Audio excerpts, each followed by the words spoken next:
It's a second down and 3. Jackson takes it himself. Look at him dart back and forth. Oh, he broke his ankles. Now he's got an entourage and he's got a touchdown. Passons tout de suite à la NFL et avec Mickaël et Lucas que j'accueille. Salut les gars. Salut Charles, salut à tous. Salut Mickaël, salut Charles. Salut Charles, salut Mickaël, pardon. Je sais pas, je faisais deux choses en même temps. L'ordre est pas. Non, mais je préfère quand tu me salues en premier, ouais. Le boss c'est moi ici, ok. Bon, messieurs, on va. Alors bon, l'actu NFL est pas rempli comme peuvent l'être celles de la MLB ou de la NBA. Cependant, il y a eu ce qu'on appelle les Pro Days.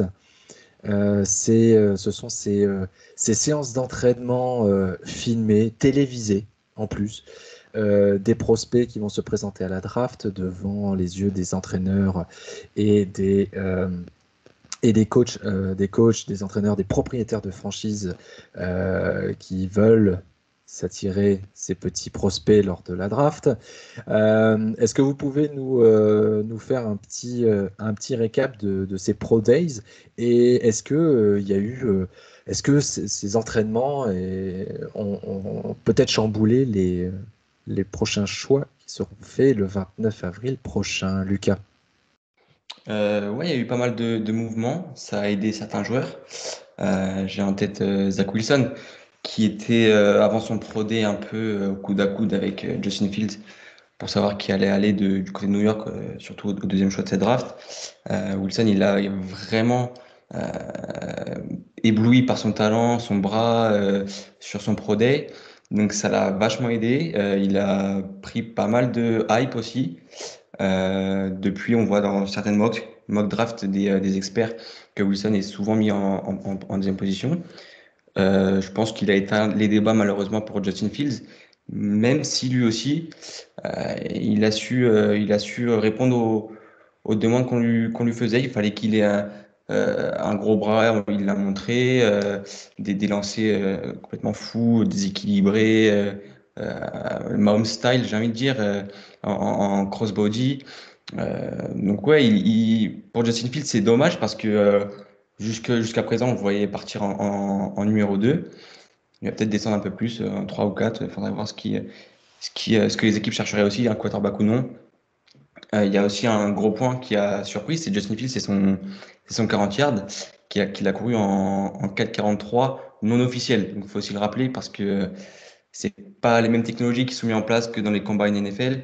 C'est fait au chrono à la main, donc c'est peut-être un peu moins précis que ce que la NFL proposerait.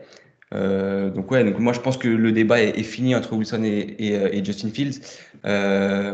S'il devrait, le seul moyen que Fields passe devant, ça serait dans les meetings avec les coachs.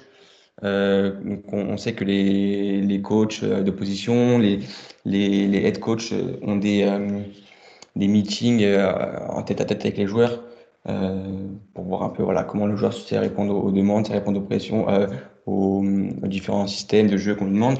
Si Fields arrive à faire ça, peut-être qu'il repassera deuxième, ça m'étonnerait.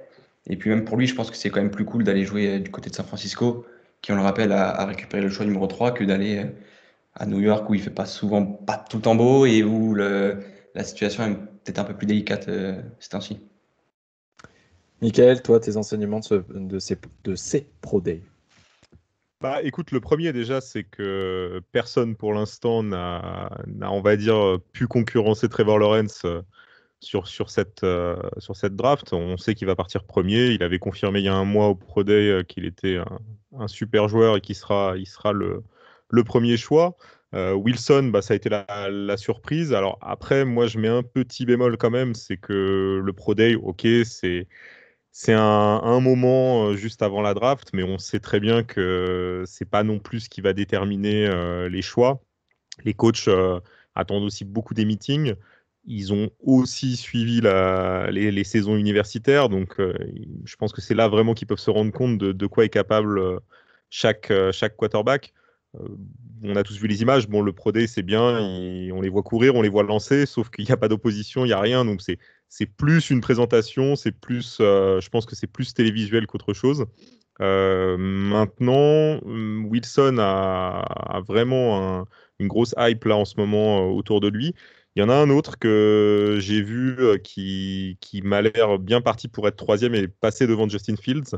C'est Trey Lance de North Dakota.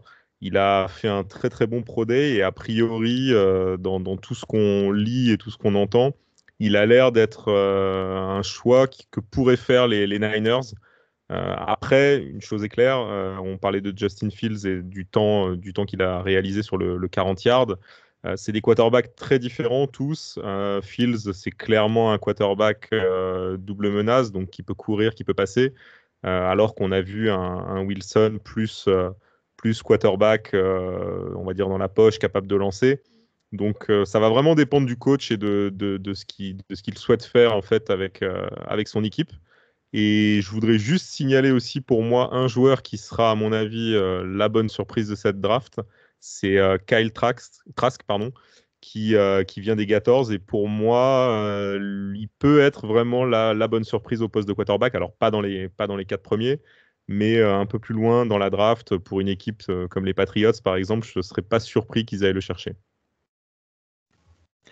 Ouais, j'ai l'impression que ces Pro Days font monter une hype autour du joueur le jour J où il concourt. Et puis après, bah, petit à petit, ça redescend. Effectivement, là, cet après-midi sur ESPN, le débat était autour justement de Zach Wilson et Justin Fields, de savoir qui serait deuxième. Parce que, Michael, tu as raison, Trevor Lawrence est premier. Si c'est pas le cas le 29 avril, je pense que déjà, on aura 31 franchises qui vont halluciner et qui sauront plus quoi faire. Donc, Trevor Lawrence mis à part, celui qui doit finir deuxième. Voilà, était assez ouvert. Les spécialistes pensent quand même que Justin Fields pourrait être deuxième parce qu'effectivement, plus calibré pour la NFL actuelle, parce que Zach Wilson était plutôt, alors comparé. Voilà, j'aime pas trop ces comparaisons de joueurs qui n'ont pas encore évolué en NFL et de commencer à comparer machin avec machin. Mais il a été comparé à Tom Brady parce que c'est pas un quarterback super mobile. Alors il a un très bon bras, il y a pas de problème. Il est capable d'étendre les jeux, il est capable de voir plus vite que les autres. Mais voilà, ça fait beaucoup de hype pour pas grand-chose, j'ai l'impression, sachant que la draft est dans 24 jours.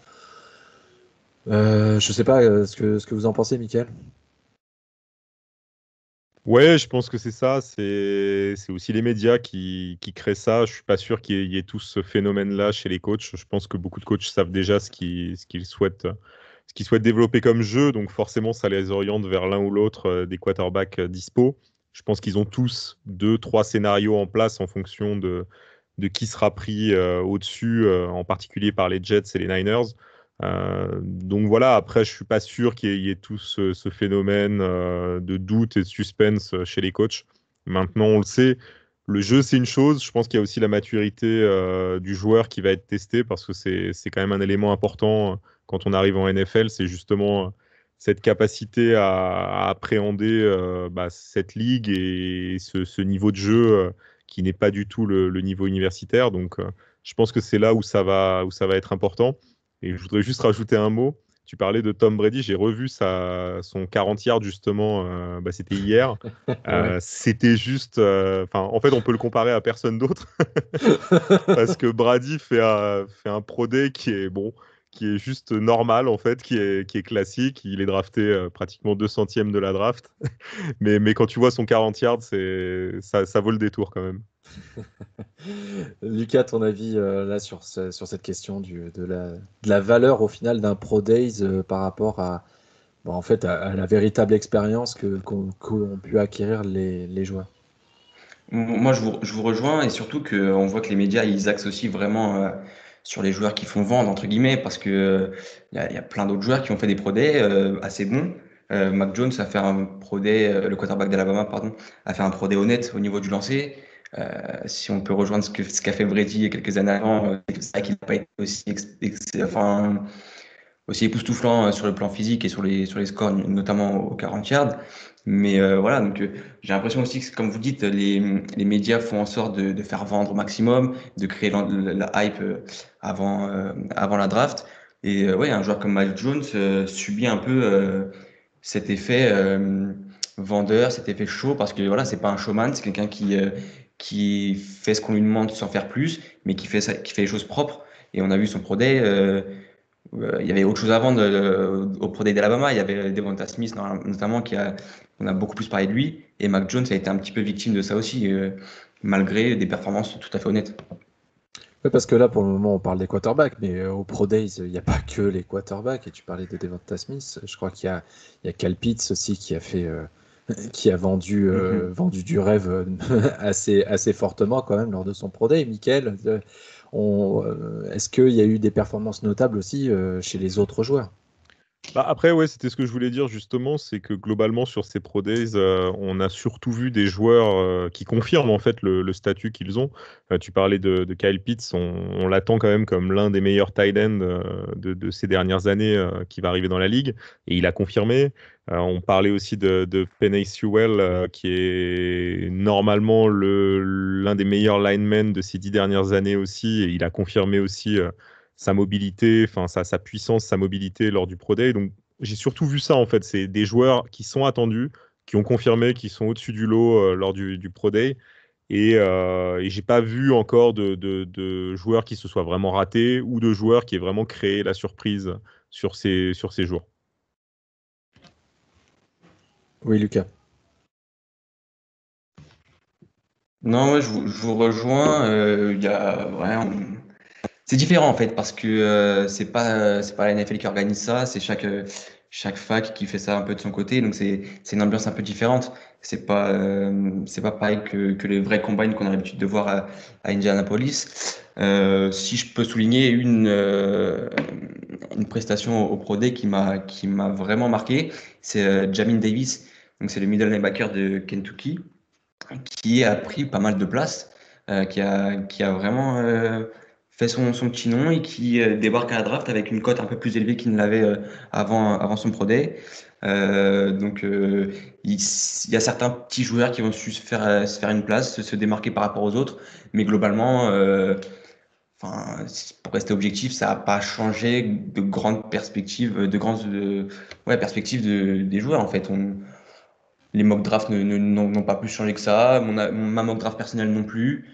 Donc ouais, c'est plus pour jauger un peu le niveau physique, mais enfin, ça ne veut pas non plus dire que un tel ou un tel réussira mieux qu'un autre parce qu'il a couru plus vite, parce qu'il a sauté plus haut ou autre. Moi, je porte peu d'importance à ce Pro Day. Oui, parce que on peut le rappeler, et on parlait de Tom Brady qui a fait un Pro Day, bon, pas qui est passé inaperçu, mais presque, qui a été drafté loin, loin, loin, loin, loin. Bon, le reste se passe de commentaires. Patrick Mahomes aussi, il n'avait pas fait un Pro Day sensationnel, il a été drafté assez loin. Donc, est-ce qu'il y a, au final, puisque le draft combine, je ne sais plus s'il sera maintenu, le draft combine. Non, non, il a été annulé. Il a été annulé aussi. Donc, C'est est-ce ça. que c'est un peu une sorte de solution de remplacement pour ce combine, pour pouvoir jauger de la performance à un instant T, et sans opposition, voilà, c'est pas réellement du jeu. Est-ce que ça a un réel intérêt à l'avenir de continuer là-dessus, sachant que vous pouvez drafter quelqu'un qui court super vite et qui au final va complètement exploser en plein vol dès sa première année, Michael? Bah après, je pense que cette année, ça avait un intérêt dans le sens où on est sur une période un peu bizarre avec le Covid, donc tu peux pas, enfin, on n'a pas eu les événements habituels organisés, donc je pense que pour les fans, en fait, quelque part, ça permet aussi de voir un peu les joueurs en action avant justement cette draft. Je pense que c'est aussi pour ça que ça a été fait. Voilà, je pense que c'était pas mal de l'avoir cette année parce que voilà, on a aussi besoin de voir un peu d'images d'ici à la draft, donc c'était un bon moyen de le faire. Maintenant, pour les autres années, je ne sais pas comment ça se passera. Évidemment, si on n'est pas dans une année Covid, c'est quand même mieux d'avoir le combine. Lucas? Moi, je pense que c'est quand même utile pour des joueurs qui sont un peu moins cotés, comme je dis. On se souvient l'année dernière, il y avait Becton, le offensive tackle qui est allé aux Jets, mais qui était à Louisville à l'époque du combine, qui avait fait un 40 yards absolument fou et qui a pris pas mal de place et qui a redoré son blason, entre guillemets. On a eu Dick Metcalf aussi qui a fait un 40 yards absolument fou. Je pense que il faut savoir faire part entre le physique et ce que le joueur va être capable de faire. Mais il y a certains joueurs qui arrivent à se démarquer et qui arrivent à trouver du travail, entre guillemets, pour parler grossièrement, grâce à ce combine. Donc c'est quand même très important pour les joueurs j'aime pas dire ce mot-là, mais de seconde zone, de plus petite fac, qui arriveraient là et qui feraient une prestation au combine très bonne. Donc oui, pour les Trevor Lawrence, même s'il courait un 40 yards en 5 secondes ou je ne sais quoi, ça changerait pas grand-chose parce que le niveau réel du joueur, il est tellement exceptionnel que on peut pas vraiment comment dire, le douter de sa place de numéro un. Euh, Par contre, des petits joueurs qui arrivent au combine un peu méconnus et qui repartent avec un boost de 2 ou 3 rounds, c'est toujours intéressant pour eux et pour les équipes aussi parce que ils ont peut-être pas vu ça sur les tapes, sur les images qu'on peut voir à la télé, etc. Donc ouais, pourquoi pas. Michael, à ton avis? Ouais, je suis d'accord. Je pense que voilà, pour les grosses stars de la draft, ça n'a pas vraiment d'impact. Par contre, pour beaucoup de joueurs, effectivement, de fac un peu moins connus, un peu moins cotés, qui ont peut-être été un peu moins en vue sur l'année universitaire, je pense que ça leur permet vraiment de pouvoir se mettre en valeur. Donc, ouais, je suis assez d'accord là-dessus. Je voulais aussi rajouter une chose quand même sur cette draft. On n'en parle pas beaucoup, mais on va peut-être avoir pour la première fois de l'histoire donc 4 quarterbacks aux 4 premières places. Ça, c'est Tu la me première devances. chose. Pardon? Tu me devances, c'était ma question suivante. Ah, et du coup, ce que je voulais dire, c'est que peut-être qu'on va égaler le record de 83 ou le battre, où il y avait eu 6 quarterbacks draftés au premier tour. Donc, on pourra peut-être égaler le record cette année ou éventuellement même passer devant si on a 7 quarterbacks draftés lors du premier tour. Alors du coup, j'ai trouvé une autre question parce que tu m'as... Alors, c'était indirectement lié, mais comment vous expliquez que cette saison en particulier, euh, on projette autant de quarterbacks au premier tour et surtout aux 4 premières positions? C'est-à-dire que ça s'est jamais arrivé déjà. Et c'est quoi? C'est les équipes qui sont en 1, 2, 3, 4 ont de réels besoins de quarterback. Est-ce que c'est juste la peur de passer à côté du prochain Mahomes? Qu'est-ce que c'est selon vous, Lucas? Il y a un peu des deux. Après, enfin, je suis pas comment dire, je défends pas l'idée qu'il y ait 4 quarterbacks qui soient sélectionnés à la suite. Pour moi, on en reviendra plus tard, mais pour moi, il y aura d'autres joueurs, d'autres positions qui seront draftés avant ça. Après, est-ce que je dirais que le poste de quarterback, c'est tellement un poste important au football américain que on peut pas, si on a vraiment un besoin réel dans notre effectif, on peut pas passer à côté d'un prospect qui nous plaît et qui nous tape dans l'œil. Si on a confiance en ce joueur, s'il nous plaît, si on pense que c'est notre star sur les 10 prochaines années, il faut foncer, il faut pas fermer les yeux et enfin après on fera les résultats après. Parce que oui, je vois euh, Jacksonville, je les vois pas continuer avec un autre quarterback. Les Jets, le débat était encore un peu ouvert il y a quelques semaines auparavant. Maintenant, je pense plus qu'ils restent avec leur quarterback en place actuellement. Donc, moi, je pense que c'est plus qu'il faut prendre sa chance. La draft, c'était pour ça. Et le poste de quarterback est tellement un poste clé que on peut pas se permettre de passer à côté d'un besoin qui est le besoin primaire de notre équipe, en fait. Michael, toi, t'en penses quoi? Ouais, je suis d'accord là-dessus, hein, c'est clair, c'est le poste clé, donc tu es obligé d'avoir un bon quarterback pour avoir des résultats. Je pense qu'il y a aussi un autre phénomène, c'est qu'on a quand même une certaine lacune dans les quarterbacks qui sont rentrés en NFL sur la dernière décennie. il y a beaucoup de quarterbacks quand même qui ont déçu, des joueurs comme Jared Goff, comme Carson Wentz, comme même Sam Darnold, n'ont pas répondu présent en fait au sein de leur franchise. Et on avait fait un article sur tous les QB qui avaient été draftés au premier tour depuis 2009 jusqu'à 2016. Et on s'aperçoit qu'en fait, aucun n'est n'est resté dans l'équipe qui l'a drafté. Donc ça veut dire qu'il n'a pas convaincu. Et ça montre bien la lacune qu'il y a aujourd'hui en NFL sur ce poste pour certaines équipes. Alors évidemment, entre-temps, on a eu des Lamar Jackson, des Mahomes qui sont arrivés. Mais malgré tout, il y a pas mal d'équipes qui ont besoin de trouver un quarterback. Bon, Jacksonville, c'est clair. Les Jets, je pense que c'est clair. Les Niners, il y a encore cette question avec Garoppolo, mais je pense que dans leur tête, en tout cas, c'est peut-être tranché. Et on a aussi quand même pas mal d'équipes qui ont des quarterbacks vieillissants ou qui sont partis en retraite. On a parlé des Saints déjà dans d'autres podcasts, mais les Falcons sont un peu dans la même situation avec Matt Ryan. Donc, c'est plein de facteurs qui se combinent en fait et qui font que cette année, on a beaucoup d'équipes qui vont aller se chercher un quarterback. Donc, non, je trouve ça assez logique. Et puis, le niveau des QB cette année a l'air assez élevé aussi. Donc, ça justifie aussi que ces équipes-là se jettent sur un quarterback. Vas-y, Lucas, et puis il y aura une dernière question et on conclura ce podcast. Ouais, c'est exactement ça. C'est aussi que c'est une QV de quarterback qui est vraiment riche et qui a un petit peu tous les profils. Enfin, je me projette un peu pour l'année prochaine, mais la QV de l'année prochaine en termes de quarterback, elle sera beaucoup moins riche et il y aura beaucoup moins d'opportunités et de solutions pour les équipes qui seront en recherche. Donc, s'il y a un joueur, un quarterback qui nous plaît, il faut le prendre maintenant et pour pas le regretter plus tard. En fait, c'est surtout ça aussi qui fait que beaucoup de quarterbacks seront sélectionnés dans le premier tour. Très bien. Dernière question, rapide, à toi Mika et à toi Lucas. Mika, ton top 4 de la prochaine draft, c'est quoi? Alors, top 4, numéro 1, Trevor Lawrence. Numéro 2, je pense Wilson. En 3, Justin Fields. Et en 4, je dis Penei Sewell. Allez.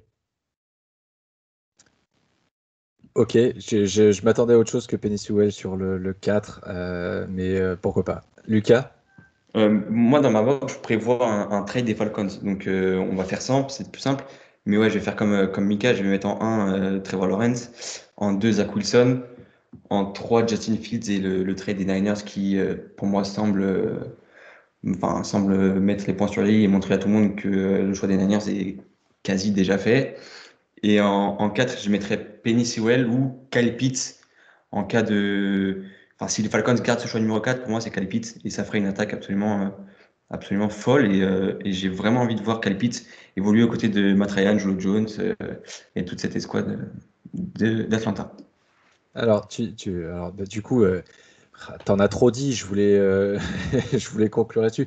Tu vois les Falcons parce que j'ai vu passer aujourd'hui la possibilité, visiblement, il y aurait des discussions qui seraient en cours pour un trade down des Falcons, donc lâcher leur choix numéro 4 pour descendre un petit peu dans la draft. Donc les Falcons traderaient avec qui pour toi? Ça fait des petites semaines déjà que je vois les Falcons lâcher leur 4e choix parce que c'est pas qu'ils en ont pas besoin, mais c'est qu'ils ont une équipe quand même bien fournie en attaque et en défense. Bon, en défense, c'est un peu compliqué, mais c'est pas un joueur qui va faire la différence. Et que surtout que cette classe de draft est peu qualitative, plus élevée en défense. Donc, je les vois trade down avec, je sais pas, je te dirais comme ça. Pourquoi pas les Panthers qui sont en recherche d'un quarterback? Pourquoi pas les Panthers qui pourraient monter au choix numéro 4 et prendre un Trey Lance ou pourquoi pas, hein. Ou un Mac Jones très haut, qui a une cote qui commence à élever aussi, Mac Jones. Mais c'est encore à voir, ça, c'est encore à réfléchir. Mais en tout cas, moi, je vois les Falcons lâcher leur quatrième choix. Ok. Alors pour ma partie à moi, je vois bien entendu Trevor Lawrence premier. Poisson d'avril mis à part, bien entendu. En numéro 2, Justin Fields, quand même. En 3, Zach Wilson. Et en 4, Kyle Pitts aussi. À mon avis, les Falcons, ça serait une super arme pour les Falcons. Merci Lucas, merci Michael. C'est la fin de ce numéro du podcast de The Free Agent. On se retrouve très vite pour un nouvel épisode, pour 2 nouveaux épisodes, puisque maintenant vous retrouverez individuellement les différents sports dans notre podcast pour que vous puissiez écouter le sport qui vous plaît le plus sans avoir à attendre 1h30 pour avoir votre sport favori. Merci encore à tous les 4 d'avoir été là ce soir. Je vous donne rendez-vous la semaine prochaine, même jour, même heure, et merci à vous tous de nous avoir écoutés et à très vite.